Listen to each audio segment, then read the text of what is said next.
What's up? I'm Captain Mel Asylum, and here's another sip of Galactic Tea.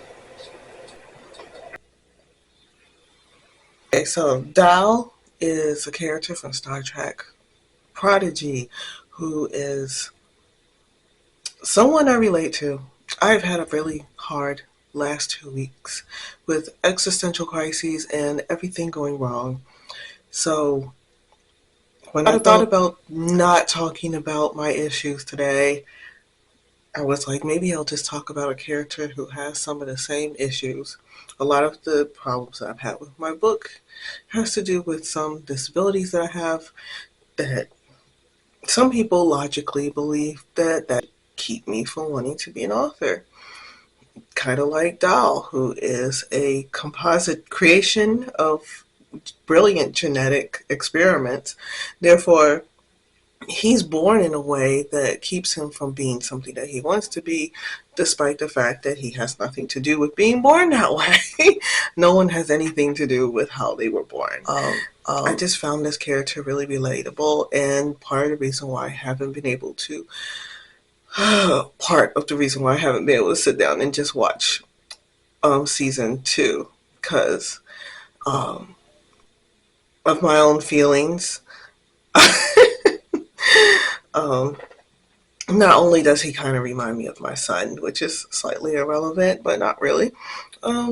I am really having a hard time right now trying to be the person that I want to be, despite the fact that I have a couple of disabilities that say otherwise based on society, not to mention my background, my upbringing, everything. I feel like everything about me, even though that same disability makes me good at writing, um, dyslexia is not just mixing up letters. Like, why would your brain only develop based on how people created something? No, you have a three-dimensional brain, and that is for creativity. Dal has a composite of gifts based on how he was brought together, but Federation is kind of, they got this thing against genetic mutation, but genetic manipulation or what do you call it? This is why I wasn't supposed to be recording today. Um, Augments. This is why the Federation, part of the reason, most of the reason, why the Federation has a problem with augments is because they pretty much destroyed the planet at one point. So, but those particular augments were created in order to take over the people. Other augments are just people who happen to have been augmented. So that's the gifts that made them so destructive are the gifts that could be helping people, the gifts that could help societies, as we've seen in Strange New World with the number one who names. If you watch me enough, the only time I know names is if I pull them up. I'm terrible with names, so. The Brave New World, you get to see people actually see that augments aren't bad, but there's still that stigmatism against them, kind of a racism against them. Most people only see dyslexia as not being able to read and write, or not being able to read and write well. There are many successful people, some of them having jobs having to do with reading and writing, that are dyslexic. I don't want to say any names right now because one, names, me messing things up. Um, One of those things I get mixed up in my head, which is why I have a whole board up here with my characters' names. I even, with the current book that I'm working on, I've been putting blanks for all the names. Like, I know who they are, just don't know their names. So when I go through and do the editing afterwards, that's when I have my name chart out and I fill in all their names. Or I'll go in like scene by scene. I know there's so many names and I can copy and paste them into the text.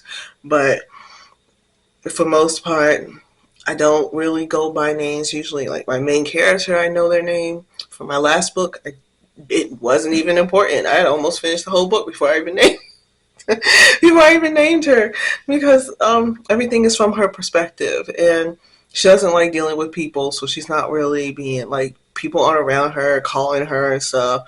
Um, so yeah, in actuality, Star Trek Prodigy is a really good example of people having other aspects of their life that are keeping them from being successful in some ways that you want to be. And it is realistic in the pain and the struggle that they have to go through, but also, like, you can binge watch a whole season in like maybe a weekend, and you get to see them go through the whole thing. And then when you sit down and you have to go through your whole thing, my whole thing has taken me probably over 30 years, and I'm still nowhere near close, or at least I don't feel like it. I've been told personally that you weren't meant to be a writer because you would have did it by now if you really wanted to do it. Without any of the knowledge of what I've been through, what I'm fighting through to get to that, to even get to the point where I could even think it was okay for me to want to be an author, is was a struggle, was a long struggle that had a lot of tears, a lot of wine, a lot of just sitting on my own, feeling like my voice isn't worth being heard.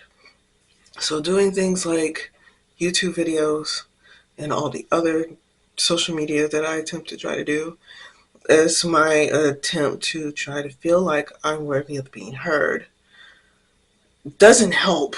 Well, I mean, it does help, but it also doesn't help, because like you see your numbers and like barely anyone's seen it, because you know you've shared it all over Facebook and stuff, and you get less views than the amount of shares that you've put out. And then you just kind of feel like validated in your fears that no one wanted to hear you. Okay, so I'm going to end this. But part of the reason why I made this video is because, one, I want to continue to make media in order to, not stop and not be fearful or work through the fear. And two, if I was younger and heard someone else say, yeah, it's going to be hard. Yeah. But it's more worth it to try than to sit in your fear. I would rather cry over messing up uploading the book than not writing at all. I would rather cry over only 5 people reading my book than never trying at all. And then being too scared to say that I was worth doing it, at least trying. And then some people would tell you that you weren't worth doing it because only 5 people read your book. And I've learned in my 40-some years here that the majority of the people who say that are the ones who let go of their dreams because 1 or 2 little things went wrong, and they said, forget it, that's not for me, I'm just going to work for the system, and the system will be my savior. And that sounds like one of those, a dystopia in which the people do not know that they're in a dystopia. Or maybe they do know it, or they just don't accept it. But at least in a dystopia where you know you're in a dystopia, you can fight back. There is there is power in that knowledge. The ignorance of believing that where you are is okay. It's okay for the rest of the world to control who you are. It sounds like a hell. Like, really, like it sounds like the Borg. The Borg are terrifying for a reason. And for someone like me, even as a kid who was into goth aesthetics, I thought the Borg kind of sort of looked cool. But then when you find out what they do and how they do it, they become terrifying. Like, the aesthetic, like, 7 of 9 is cool because she's got the aesthetic, and because she's, she's another character. It's like so much of her past has just been taken from her. Like she's a grown adult and she has never got to live her humanity. And she has to take years figuring it out. And that is so relatable to so many people. And putting it in a like realistic drama series is like, I guess, influential for some people. But to see it from that other perspective, a lot of people can relate to it more, because if you do it in a realistic way, there's so many details that you may not fit. But when you don't fit any of the details but the main point, it's, I feel like it could reach more people. But if you are in a mindset that what the system has thrown at you is the only thing that there is for you, then you're not going to want to see it. You're just going to see robot people, and you're not going to see the pain, the suffering, the what was taken from her. You can't see it unless you can point at them. And when you point at them, you don't see yourself in it. When it's so foreign to you, when it's alien, you could see anyone in it. And then I think of Spider-Man, because that's the way my brain works. The autism and the dyslexia, they be working together because I am only one person. They both me. So one of the weird issues that people have with Marvel, especially when it comes to introducing new versions of a superhero in a different skin, was that was the person that they saw as that person, that hero. And that wasn't what Stan Lee said. Like, it's in the Spider-Verse movie. They took a clip of him when he sells the costume to Miles. And that part, phrase that he says, is so important. That he wears a mask because anyone could be him. He could be anybody. And in a sense, he is everybody.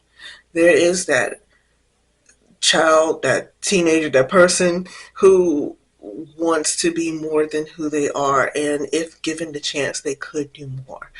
And that's what these heroes are, and that's what these aliens and robots are.